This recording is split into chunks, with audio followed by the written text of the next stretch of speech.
Aujourd'hui, je vais te parler du Kakebo. C'est un outil de gestion de budget japonais. Et ça permet aux personnes de mieux gérer leur budget et surtout d'atteindre leurs objectifs financiers. Alors, il existe des Kakebo tout prêts. Si tu veux, je te mettrai en lien sous cette vidéo. Mais franchement, il suffit de prendre un cahier de texte tout simple et quelques lignes, quelques colonnes et c'est parti. Et ce sera en plus personnalisé. Alors là, je dirais deux choses. Est-ce que tu préfères le faire en informatique ou alors sur papier? Parce que c'est simple, si tu n'es pas du tout en informatique, tu vas pas t'embêter à faire tout ça en informatique. Surtout qu'au bout de 1 mois, 2 mois, 3 mois, tu ne le feras plus. Donc, fais quelque chose qui t'intéresse, qui t'inspire. Donc, si tu préfères le papier, alors c'est parti, tu fais sur le papier. Mais il faut faire ça sur de long terme. Le but du jeu, c'est vraiment bien gérer son budget. Et à l'heure actuelle, on en a bien besoin. Mais au fait, avant toute chose, n'oublie pas de t'abonner. Un petit clic en dessous. Moi, ça permet de m'encourager à faire de nouvelles vidéos un peu sur tout ce qui est finance, sur les bons plans, les très très bons plans. Et même si tu as des questions, n'hésite pas aussi à les mettre en commentaire.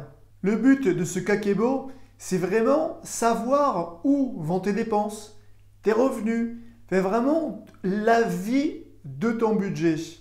Et aussi des objectifs financiers. Parce que c'est bien beau de gagner des sous, ok. T'en fais quoi? Tu le passes à la banque? Non, non, évite ça, non, non. Tu vas perdre de l'argent si tu laisses à la banque ou sur un livret A. Tu vas peut-être plutôt l'investir ou alors en faire des objectifs que tu as envie. Je ne sais pas, un beau voyage, un achat d'une voiture, un achat d'un ordinateur, peu importe. Et ça va te motiver. Alors, qu'est-ce qu'on va trouver dans ce Kakebo? C'est tout simple. On va parler des revenus mensuels. Ça peut être ton salaire, ça peut être, si tu es auto-entrepreneur, peu importe, tous tes revenus. Ça peut être aussi des rentes immobilières, comme moi j'ai à l'heure actuelle. Ça peut être aussi une pension alimentaire. Peu importe, tu marques vraiment toutes tes rentrées d'argent et tu les catégorises. Après, une autre colonne, tu vas faire les dépenses mensuelles. Et là, pareil, tu vas marquer toutes tes dépenses par catégorie. Tout ce qui est alimentation, tout ce qui est habillement, tout ce qui est loisirs. Tout ça, tu le notes bien. Les transports, les sorties et aussi les dépenses malheureusement obligatoires qui se tombent à chaque fois par prélèvement, si tu fais par prélèvement, mais que ça peut être ton loyer, ça peut être des abonnements, des impôts. Et tu as marqué aussi en bas de ces deux colonnes les économies que tu as fait sur le mois et aussi tes dettes.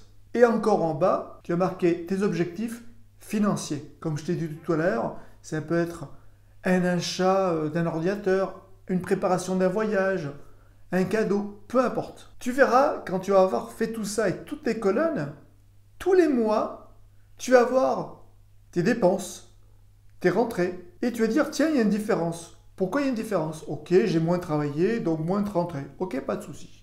Disons, on va parler vraiment des dépenses. Là, les dépenses, tu vas dire, ok, dans l'alimentation, ça a bien augmenté. Bon, est-ce que c'est malheureusement l'augmentation qu'on a à l'heure actuelle? Je tourne cette vidéo en 2023. Ou alors, c'est peut-être toi qui achètes des trucs un peu de luxe. Donc, peut-être faire un changement là-dedans. Ou alors, bien sûr, tu peux avoir aussi un congélateur en panne, un four en panne, peu importe. Donc, une dépense supplémentaire. Donc, c'est pour ça aussi de budgétiser un peu de tout ce qui est réparation. Et donc, tous les mois, tous les fins de mois ou début de mois, peu importe, c'est toi qui vois, tu vas faire les totaux de tout ça et tu vas un peu analyser. Alors, c'est pas pour te dire, oh là là, j'ai pas pu économiser, je suis dans le rouge, etc., etc. C'est pas ça. C'est déjà juste pour te mettre en conscience le problème ou en tout cas, peut-être les revenus. Parce qu'il y a même des personnes qui ont fait leur compte en disant non, mais moi je ne peux pas du tout économiser. Et en faisant une gestion de budget, ils ont dit ah, mais si, si j'économise de l'argent. Donc après, c'est de l'argent, ça ne sert à rien de le laisser en banque tout simplement.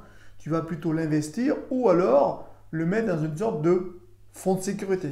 Et aussi, ce Kakebo va te servir aussi pour ton mindset, ton état d'esprit en disant c'est super. ce mois-ci, j'ai pu économiser, allez, 10 euros, ok, 10 euros, c'est très bien. Le mois d'après, 50 euros, ok, super. Le mois d'après, 20 euros, ah, un peu moins bien, mais c'est pas grave.